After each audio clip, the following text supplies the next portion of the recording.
पिछले लेक्चर में मैंने मकान संपत्ति की आय के अंतर्गत कौन कौन सी रकमें आती हैं, कौन कौन सी इनकम कर मुक्त होती हैं और उसके संबंध में कुछ महत्वपूर्ण बातों के संबंध में आपको बताया था। उसके बाद एक महत्वपूर्ण शब्द जो है वार्षिक मूल्य, एनुअल वैल्यू। ध्यान देना है, मकान संपत्ति से आय शीर्षक में income from house property heading में केवल एनुअल वैल्यू, वार्षिक मूल्य के आधार पर ही मकान संपत्ति से आय की गणना की जाती है। तो एनुअल वैल्यू या वार्षिक मूल्य शब्द बड़ा महत्वपूर्ण है, इसे हमें अच्छे ढंग से समझना बहुत जरूरी है। वार्षिक मूल्य की क्या मीनिंग होती है, सेक्शन 23 में इसको समझाया गया है। 3 चीज़ें इसके अंतर्गत बताई गई हैं। पहला लिखा हुआ है इसके अंतर्गत आपका वह रकम जितने में वह मकान वर्ष प्रतिवर्ष किराए पर उठाया जा सकता है, यानी एक्सपेक्टेड रेंट। हम कितनी अपेक्षा करते हैं उस मकान से कि मुझे कितना किराया मिलेगा। संभावित किराया या प्रत्याशित किराया अंग्रेजी में कहते हैं एक्सपेक्टेड रेंट।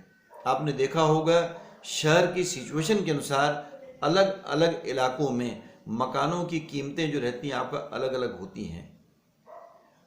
किसी इलाके में मकान की कीमत ज़्यादा हाई मानी जाएगी, किसी में आपका लो प्राइस माना जाएगा। म्यूनिसिपल वैल्यूएशन भी अलग अलग इलाकों के लिए मतलब आपका अलग अलग होता है।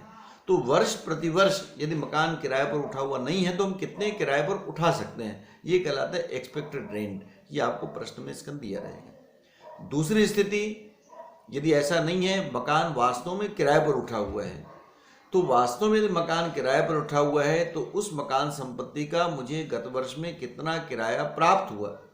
जितना भी किराया प्राप्त होता है, जितना भी रेंट रिसीव्ड होता है, यदि रेंट रिसीव्ड जो है वह वास्तव में प्राप्त किराया या प्राप्त किराया एक्सपेक्टेड रेंट, प्रत्याशित किराए या संभावित किराए से अधिक होता है, तो वास्तव में प्राप्त किराया उस मकान संपत्ति का एनुअल वैल्यू माना जाएगा। आगे चल के इसको डिटेल में भी आपको बताऊंगा जब हाउस प्रॉपर्टी की गणना करेंगे। अथवा अब तीसरी स्थिति आती है, यदि मकान किराए पर उठा हुआ है और गत वर्ष में पूरा मकान या उसका कुछ पार्ट जो है वो आपका खाली रहा, due to vacancy some month house is vacant. Vacancy की वजह से मकान किराए पर उठाया है, लेकिन वैकेंसी की वजह से मुझे 2-3 महीने का किराया जैसे मान लो नहीं मिला, और ऐसी स्थिति में एक्चुअल रेंट रिसीव्ड, वास्तव में प्राप्त किराया एक्चुअल रेंट से कम हो जाएगा। तो ऐसी दशा में ड्यू टू वैकेंसी जो मुझे कम प्राप्त किराया है, एक्चुअल रेंट रिसीव्ड जो आपका एक्सपेक्टेड रेंट से लेस है, उस एक्सपेक्टेड जो आपका एनुअल वैल्यू रिसीव्ड होगा, जो वास्तव में प्राप्त किराया रहेगा, वो उस मकान संपत्ति का एनुअल वैल्यू माना जाएगा। मकान संपत्ति से आय की गणना करते समय मकानों को 3 भागों में इसके अंतर्गत बांटा गया है। इसका डिटेल में अगले लेक्चर में आपको बताऊंगा।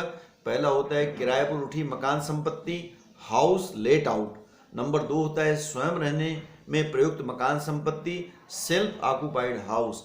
और नंबर 3 होता है अंशतः स्वयं रहने में प्रयुक्त और अंशतः किराए पर उठाई गई मकान संपत्ति, partly let out and partly self occupied house. इसको अगले लेक्चर में मैं पूरा इसके अंतर्गत क्लियर करूंगा।